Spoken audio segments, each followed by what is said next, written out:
How to fix call terminated due to a problem with network. So first of all, you need to check your signal strength. Ensure you're in an area with a good network reception.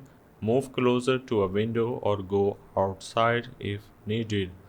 Next step is you need to restart your phone to refresh the network connection. Sometimes a simple restart can resolve many problems.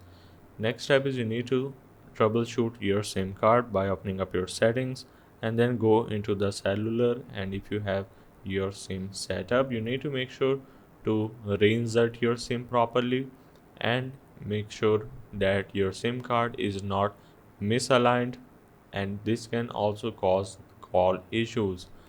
At the end, you need to simply open up your general and go to the transfer or reset iPhone and click on reset all network settings. And hope this helps.